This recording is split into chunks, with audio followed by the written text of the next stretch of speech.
Season 2 of The Umbrella Academy. Now, I really never got to review the first season of The Umbrella Academy. I wasn't really doing videos like that back then, but I did watch it and I thoroughly enjoyed it. So to give you a rundown what the series is about, it focuses on this family, this group of superheroes, I guess you can call them, who all were born on the same day miraculously from these women who pretty much a second prior were not pregnant at all. But it turns out there's something more special than even that about them. They all have their own unique powers. So they were collected by this rich billionaire dude, trained to be superheroes, and then when you catch up with them in the first season, they have to try to stop this apocalypse that's coming. So to sum up my thoughts about that season, I thought it was very intriguing. I thought the characters were very likable. The character Five and the character Klaus, they're probably like my two favorite characters. They just have the most personality, I guess. They all have personality, but like those two personalities are just the most entertaining. And where it ends really promise for something even more interesting, hopefully. So to talk about this season, I'm gonna have to spoil a little bit of what happened last season. So if you have not seen the first season of Umbrella Academy,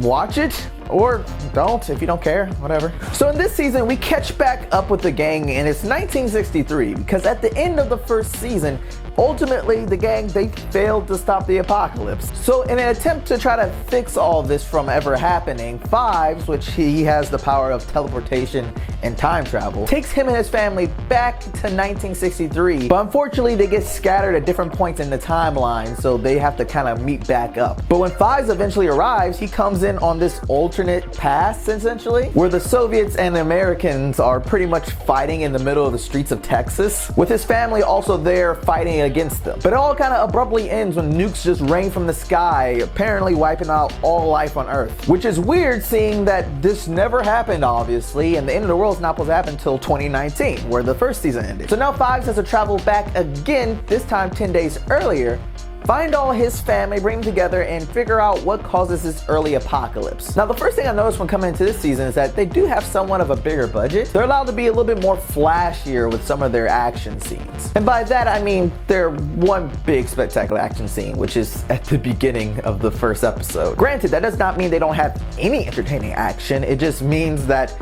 that's the biggest one of the entire show. So it's a little bit disappointing, but you know, it's whatever. They do have a pretty cool one at the end.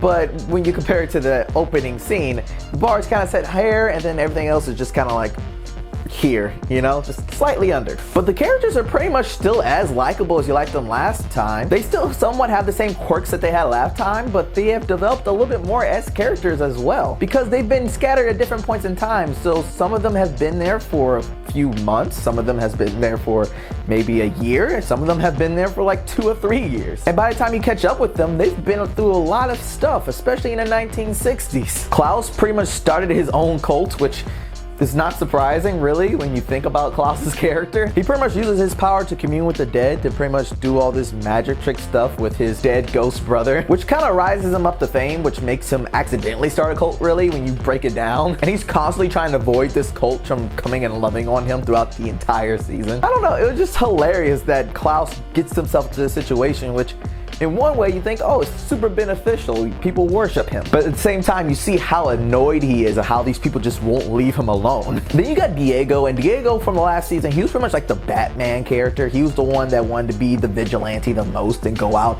and protect people and stuff. And so he comes back to the 1960s, and so of course the first thing he wants to do is stop the JFK assassination by preemptively going up to, you know, Lee Harvey Oswald and taking him out, which lands him in the nut house, and you know, from there, that's where his adventure begins. Luther's a little bit more down in the dumps now. You know, he's kind of lost purpose. He's been working with criminals, being a, you know, boxer and bodyguard to them. The most interesting story to me is the story of Allison, you know, because she's a black woman in 1963 Texas.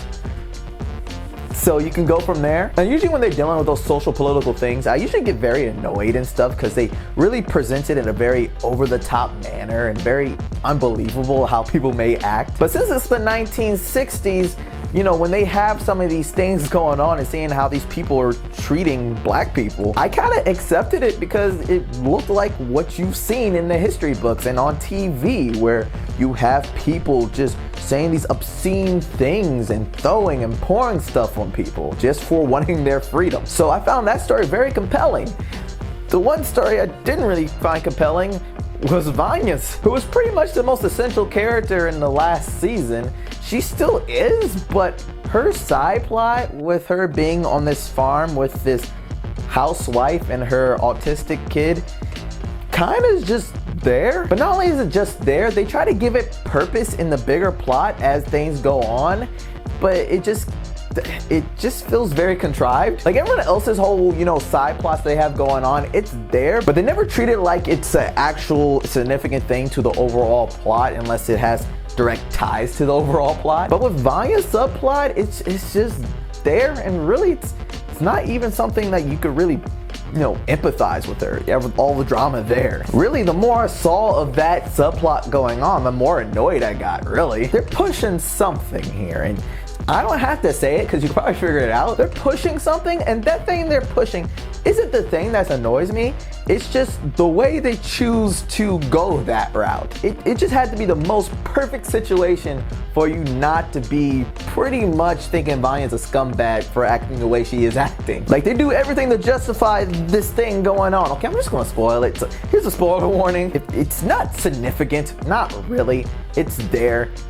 It doesn't impact the plot, really. But anyway, when you meet up with Vanya, she's lost her memory. She doesn't remember what happened at the end of last season, or who she was in general. So for the past month, she's been hanging out on this farm with this housewife, her autistic kid, and her overworking kind of jerky husband. And life's been relatively good. The kid likes Vanya for the most part. They kind of gel well. The mother appreciates her help.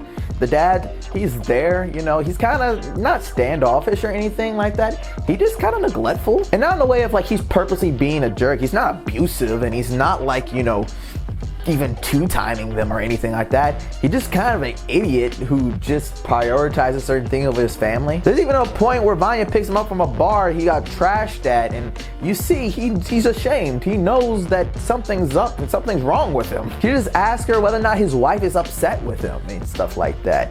And obviously it's not a happy marriage on the wife's part. So of course this is enough to justify for her and Vanya to pretty much get some adultery on, and very unapologetically too. Like they fall for each other, they bang, and then after that, everything about the relationship is just treated as, we need to hide this, not we shouldn't have done that. And which, yeah, the dad's not the best dad. He's not a good dad or a good husband. But up to this point, he's never really presented as a bad man. Until they really need to submit that you want Vanya and this girl to be together. So they just make him go almost pretty much full evil, like, oh, I'm gonna send my autistic son to some random hospital somewhere where they don't know how to treat autistic kids if you don't leave, Vanya. Like, it comes out of nowhere. Never have you ever seen him seem like he just does not love his son, and when he eventually does decide that he wants to send his son away, it's for a pretty good reason in my opinion. But no, they kind of shift him to be way more evil than he was presented as before, just to justify this whole relationship that Vanya has built with this housewife. And then, like I said at the end, they try to tie it into the main plot for I don't know why, just cuz. There's also moments that I feel like are out of place, that they're fun, but it seems like they make these kind of, I call them music video moments, so that their actors can have fun and they can play around with, some cool camera angles. Like, hey, I would love to do this shot. So they need to devise a reason why there's suddenly a musical number or something going on here. It's a little bit weird, but it didn't take me too much out of the show. I just noticed it. But other than that, the season is okay for the most part. I don't like it as much as the first season. I still feel like this first season has a way better story than this one. I mean, this one's pretty much just a retread of the first season. So I would say this season deals with some stuff that I actually enjoyed, that I felt like they did well, like I said, with the Allison stuff. And the characters, for the most part, are just as likable. I mean, Five is like my favorite character, and he's had some of the best moments in the show, and he still does here. I wish they would have gave him some better action scenes. Him and Diego, they're like the top fighters here, and their action scenes are good, but you feel like they could be better. You've seen better, especially with their power sets. But there's still sweet moments here. There's still likable moments. There's still funny moments. But overall, I think this was a good season. I think it's a good follow-up. Not as likable as the first season, but I still enjoyed myself. So thanks guys for watching. Please leave a like, share, subscribe, whatever, if you enjoyed this review. And until next time, take care.